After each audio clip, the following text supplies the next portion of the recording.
Olá, queridos viajantes da Palavra de Deus, tudo bem com vocês? Sejam muito bem-vindos a este canal. Para você que ainda não me conhece, eu me chamo Mari Garcia. Se você ainda não está inscrito aqui, este é o momento que você pode se inscrever, ativa o sininho aí embaixo, para o YouTube te avisar toda vez que eu postar um vídeo novo por aqui.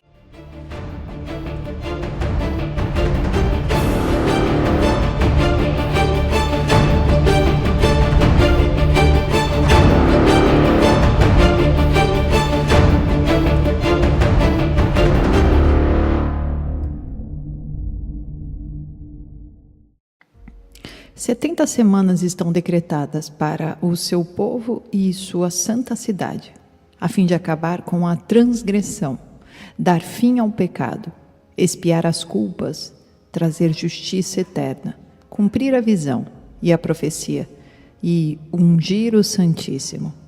Saiba e entenda que, a partir da promulgação do decreto que manda restaurar e reconstruir Jerusalém, até que o ungido, o príncipe, venha, haverá 7 semanas e 62 semanas. Ela será reconstruída com ruas e muros, mas em tempos difíceis. Depois das 62 semanas, o ungido será morto e já não haverá lugar para ele. A cidade e o lugar santo serão destruídos pelo povo do governante que virá. O fim virá como uma inundação.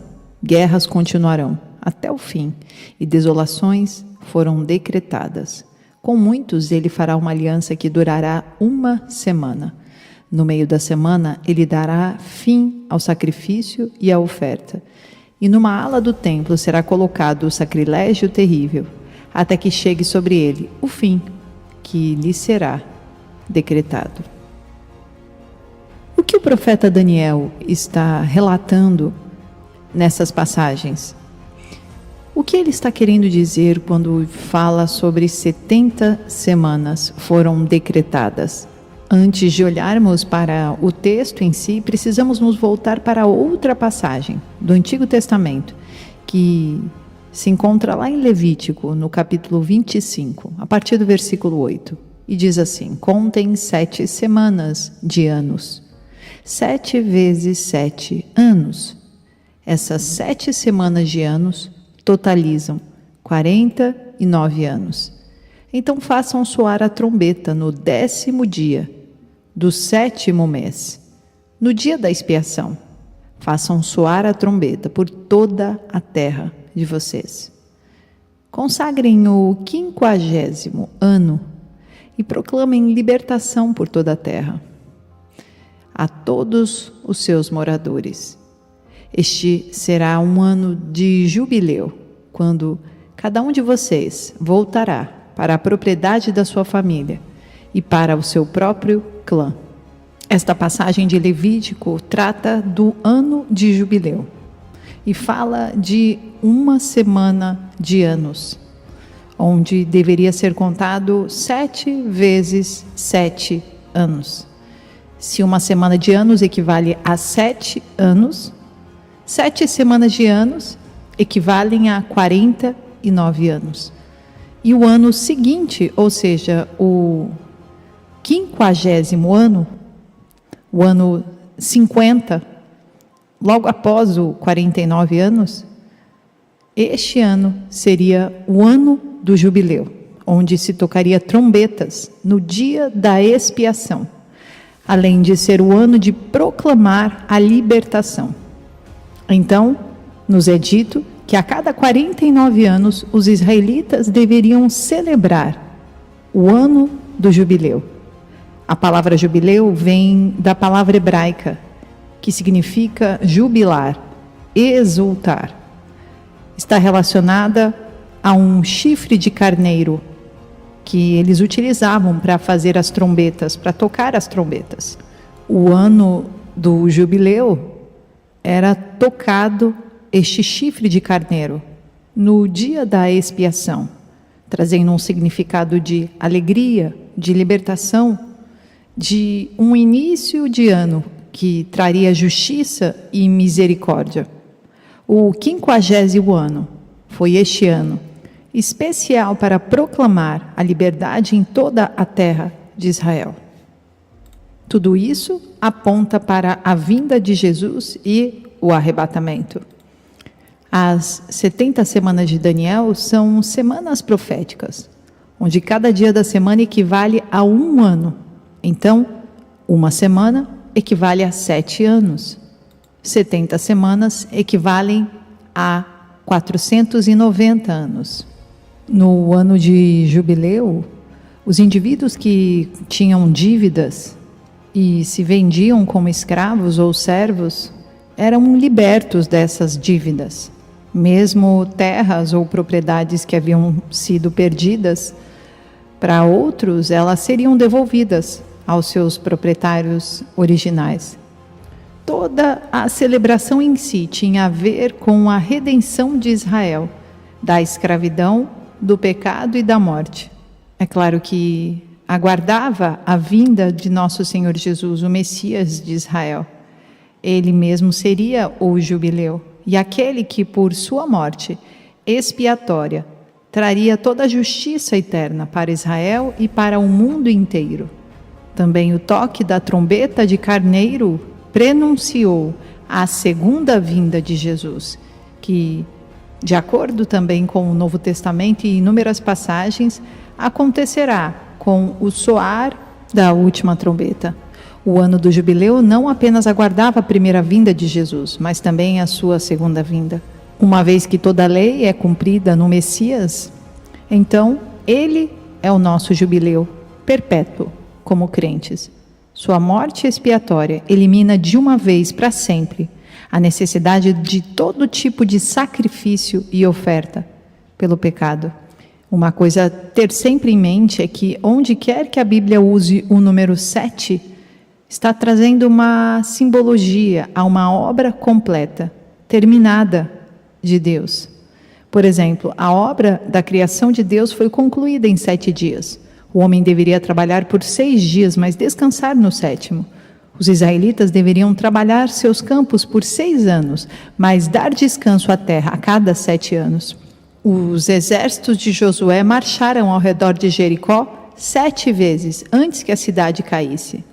7 trombetas são tocadas no Apocalipse para completar os propósitos de Deus para esta era presente. Quando olhamos para a profecia de Daniel sobre a semana final, estamos lidando com algo que Deus completa dentro deste período de uma semana. Agora, Daniel está diante do Senhor em oração, confessando o seu pecado e o pecado do povo de Israel. Ele também percebe, ao ler o profeta Jeremias, que Israel teve que ficar em cativeiro por 70 anos. Ele não apenas confessou seus pecados e os pecados do seu povo, mas também pediu misericórdia a Deus, para conceder perdão pelos pecados e justiça do seu povo em Israel. Ele não estava apenas orando por seu povo, mas também pela restauração da cidade de Jerusalém e do templo. Enquanto ele estava falando e orando e confessando seus pecados e os pecados de todo o povo de Israel, o anjo Gabriel apareceu a ele e o tocou na hora do sacrifício da tarde e lhe deu a resposta às suas orações por todo o Israel e pela cidade santa de Jerusalém. Dentro de um período de 70 semanas, a oração de Daniel seria respondida. Observe que todo o período estava relacionado ao número 7. Dentro desta 70ª semana, o plano redentor de Deus para Israel e Jerusalém seria realizado, uma obra perfeita e consumada. De fato, a terra de Israel terá o seu descanso sabático, quando o Senhor Jesus voltar. De acordo com a Bíblia, um dia pode representar um ano, quando Deus está lidando com o seu povo. Números, capítulo 14, versículo 34, segundo o número dos dias em que expiastes a terra, 40 dias, cada dia representando um ano. Ezequiel 4, versículo 7, 40 dias te dei, cada dia por um ano. Então, baseado neste conceito, somaria de 70 semanas descritas pelo profeta Daniel, os tais 490 anos. Toda esta profecia de Daniel o capítulo 9, está se referindo a esta obra da redenção. Deus disse que seriam realizados até o final desta 70ª semana 7 coisas que não seriam apenas para Israel, mas para o mundo inteiro. A primeira delas é para acabar com o pecado, ou poderíamos dizer para retirar o pecado. Daniel estava confessando seus pecados e os pecados de Israel, sabendo da sua longa história de pecado. E que o exílio da nação judaica para a Babilônia foi também um julgamento para eles por Deus, por sua desobediência e rebelião. Para acabar com o pecado, não apenas se referia ao pecado de Israel, mas ao próprio pecado e o seu poder de manter as pessoas sob o poder de Satanás. Sabemos sobre a obra do nosso Messias, que ele apareceu uma vez para eliminar o pecado pelo sacrifício de si mesmo, o Cordeiro de Deus que tira o pecado do mundo. Ele salvará o seu povo dos seus pecados. O Senhor Jesus foi o Cordeiro sacrificial, não apenas pelos pecados de Israel, mas pelos pecados de todos nós. Em segundo lugar, para selar as transgressões. Outra vez, o Senhor Jesus não apenas aboliria o pecado pelo sacrifício de si mesmo, mas por sua morte ele também selaria as transgressões. Ou seja, removeria a sentença de morte que pairava sobre todo o Israel e sobre todos os homens. Ele pregaria a lista de nossas ofensas na cruz, como está escrito sobre ele, em Colossenses 2, versículo 14, e cancelou a escrita de dívida, que consistia em ordenanças e que nos era contrária.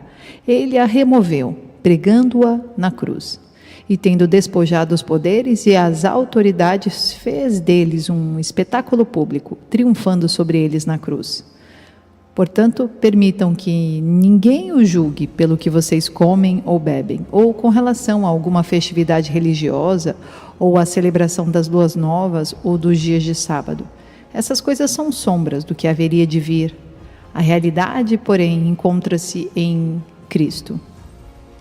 Hebreus 8:12, porque eu lhes perdoarei a maldade e não me lembrarei mais dos seus pecados. Em terceiro lugar, e apagar as iniquidades. Mais uma vez, os nossos pecados e ofensas não foram apenas perdoados, mas sim apagados. Isaías 44, versículo 22, como se fossem uma nuvem, varri para longe suas ofensas, como se fossem a neblina da manhã, os seus pecados. Volte para mim, pois eu o resgatei. Atos 3,19, arrependam-se, pois, e voltem-se para Deus, para que os seus pecados sejam cancelados.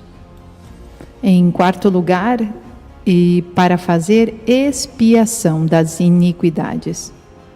Essa expiação foi feita através do sangue derramado de Cristo. Hebreus 9:22 nos diz: sem derramamento de sangue não há perdão. De fato, Deus pode e perdoará o pecado somente com o derramamento do sangue de Jesus e pela nossa fé nele como Salvador e Senhor. Não existe outra maneira para os homens de se aproximarem de Deus, sejam judeus ou gentios. Quando o Senhor Jesus gritou, está consumado, a cortina que cobria o Santo dos Santos se rasgou de alto a baixo para sempre, eliminando a necessidade de sacrifícios e ofertas pelo pecado. Ele mesmo foi este sacrifício, o grande sumo sacerdote, que ofereceu o seu próprio corpo no altar da cruz. Quando os israelitas estavam no Egito, eles deveriam se abrigar sob o sangue do anjo que viria destruir tudo. No entanto, não adiantava manter o sangue apenas nas tigelas. Foi somente quando eles aplicaram este sangue pela fé nas ombreiras das suas casas que foram poupados do dia da ira de Deus. Ou seja, não basta apenas nós crermos que o sangue de Jesus expiou os nossos pecados. Devemos colocar-nos sob este sangue pela fé. Foi somente quando o Senhor viu este sangue aplicado pela fé que ele passou sobre a casa dos israelitas sem fazer nenhum mal. Em quinto lugar, e para trazer justiça eterna. A maior necessidade do homem é ter justiça diante de um Deus santo e perfeito. Não a justiça produzida pelo homem, mas a fornecida pelo justo juiz. Israel tinha a justiça baseada em obras, assim como todos os que tentam se justificar diante de Deus pelas obras, como está escrito em Romanos 3, 23, não há distinção, pois todos pecaram e estão destituídos da glória de Deus. Tito 3, 5, não por causa de atos de justiça por nós praticados, mas devido à sua misericórdia, ele nos salvou pelo lavar regenerador e renovador do Espírito Santo, que ele derramou sobre nós generosamente por meio de Jesus Cristo, nosso Salvador. Ele o fez a fim de que, justificados por sua graça, nos tornemos seus herdeiros, tendo a esperança da vida eterna. Romanos 1, 17 nos diz: o justo viverá pela fé. A nossa justiça é apenas concedida pela fé, e não por nós sermos merecedores, pois nós não somos. Em sexto lugar, para selar a visão e o profeta. O uso da metáfora selar é derivado do antigo costume de anexar um selo a um documento, para mostrar que este documento era verdadeiro, genuíno. O Senhor Jesus selou a profecia do Antigo Testamento ao cumprir o que foi escrito sobre ele, como as Escrituras dizem repetidamente, para que se cumprisse o que foi dito pelos profetas. Atos 3, versículo 18. Todas as profecias sobre a primeira vinda do Senhor Jesus, o Messias, foram literalmente cumpridas. Nenhuma deixou de acontecer. Jesus apareceu aos discípulos no caminho de Emaús e lhes disse, em Lucas 24, 44, foi isso que eu falei enquanto ainda estava com vocês. Era necessário que se cumprisse tudo o que a meu respeito está escrito na lei de Moisés, nos profetas e nos salmos. Durante séculos, os profetas predisseram a primeira vinda de Jesus, através de visões, profecias, que foram registradas para nós no Antigo Testamento. Embora ainda existam profecias a serem cumpridas em relação à sua segunda vinda, todas as que têm a ver com a sua primeira vinda e sua obra de salvação foram cumpridas. No contexto desta profecia dada aqui em Daniel, a visão e o profeta, a respeito da primeira vinda, está completo, está selado, concluído e finalizado. E é claro, se todas as profecias referentes à primeira vinda de Jesus foram literalmente cumpridas, então as profecias de sua segunda vinda também devem ser literalmente cumpridas. Então a volta do Senhor Jesus é o cumprimento desta visão e profecia. E em sétimo lugar, e para ungir o Santíssimo.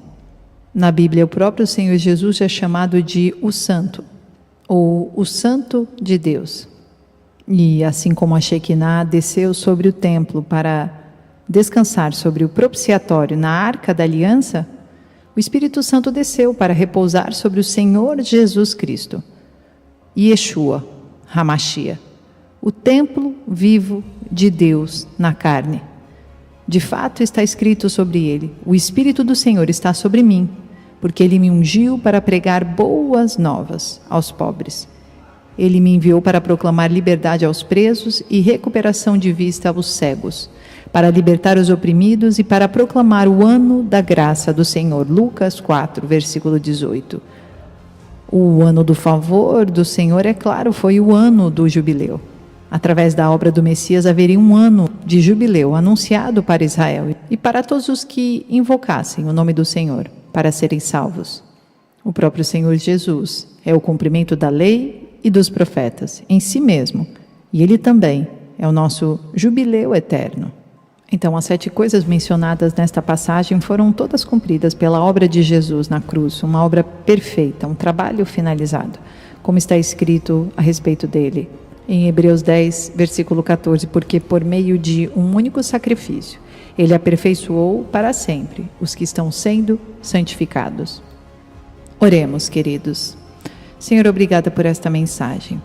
Ajuda-nos, Senhor, a entender que todo o plano redentor, toda a obra de sacrifício vivo pelos nossos pecados, foi feita, selada e consumada através de Yeshua, o teu Filho, o nosso Messias, Jesus. Te louvamos e te agradecemos por isso, Deus. E queremos para sempre ser um contigo. Deus abençoe, queridos, e até o próximo vídeo.